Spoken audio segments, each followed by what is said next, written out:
Episode 643. North of the wilderness town, beyond its edge, lay a barren plain, open ground, poor for hiding. But the Jade River, which cascaded from the Broken Ridge Mountains and wound its way diagonally across the entire Heavenly Domain continent, also flowed through this wasteland. If they jumped into the water and drifted downstream, escaping combat shouldn't be too difficult. Since Deception made his living as a scavenger, he had plenty of experience making a quick getaway. By now, he had the route mapped out in his head, even figured out the safest spot to come ashore after drifting downstream. A gray figure shot out from a window, leaping from the second-story building straight to the street. He rolled to his feet, sprang up again, drove his ninja sword into the wall, and after 2 such vaults, he was already atop the wall. He gave the rope a tug, and the ninja sword flew back, sliding silently into its sheath, the entire motion fluid and utterly soundless.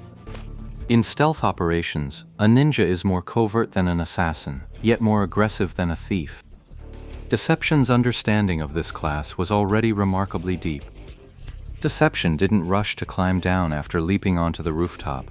After a quick look around, he lay flat and crawled forward cautiously. His ears caught a flurry of footsteps from the street below. Deception remained still, listening closely to the sound. Don't go on the roof! This was Deception's silent prayer, but fate had other plans. Suddenly, the whir of mechanical rotors cut through the air.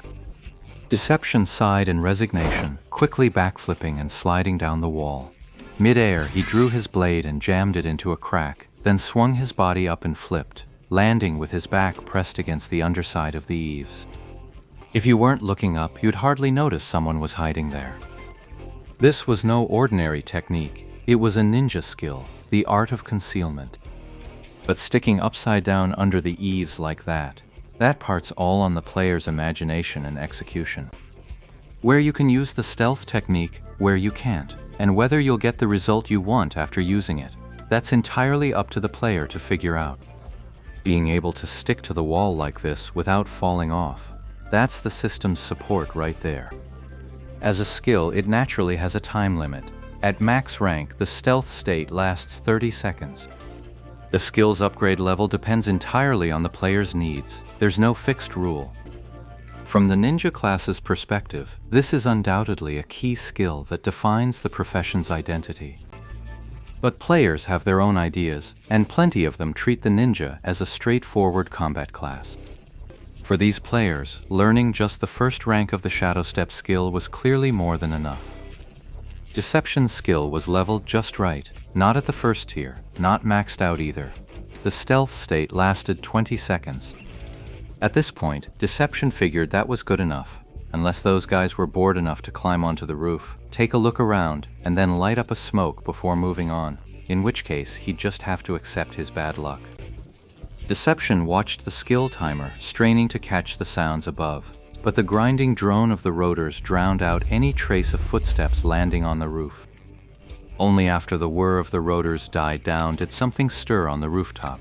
Just a chaotic clatter, impossible to tell how many people were up there.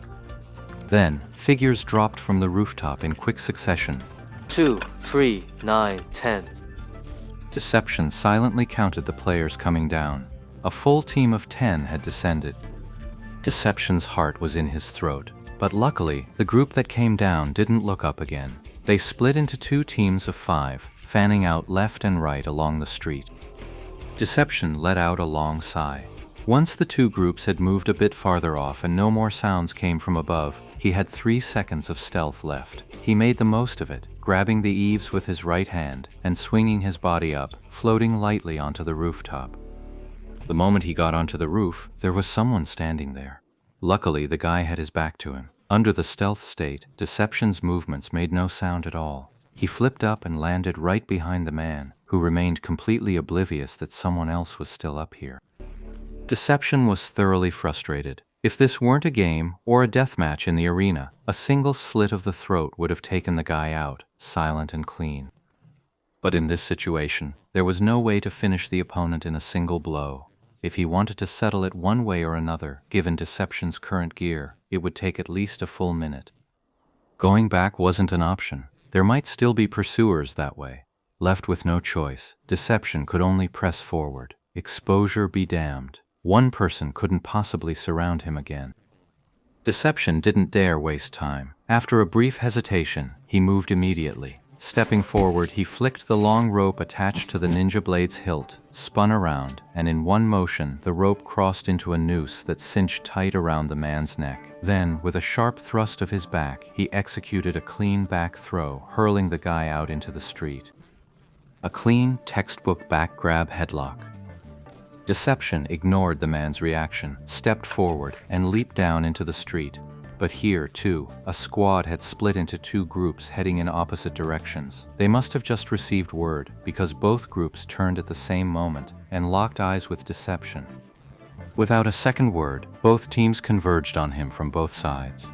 Deception couldn't help but feel a pang of regret. If not for that guy on the rooftop, he would have slipped through completely unnoticed. 2 more blocks, and he spotted another figure on the rooftop ahead. Deception was getting frustrated. He hadn't even shaken the ones behind him, and now he'd run straight into more trouble ahead.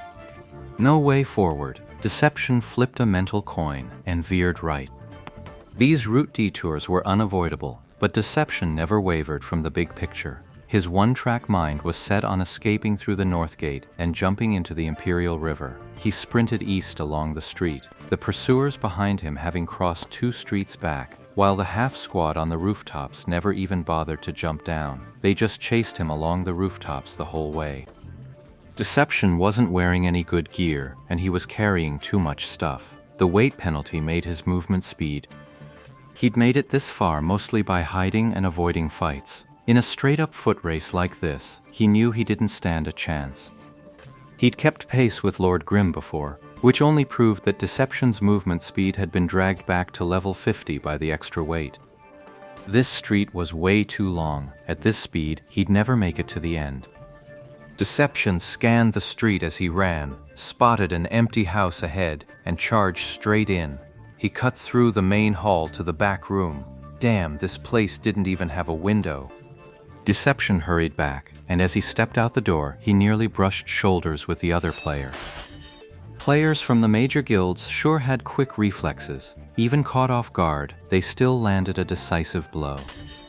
Deception reacted even faster, rolling along the wall and slipping out from under the sword's arc. As he finished the roll and was about to get up, he saw a grenade drifting down with casual precision.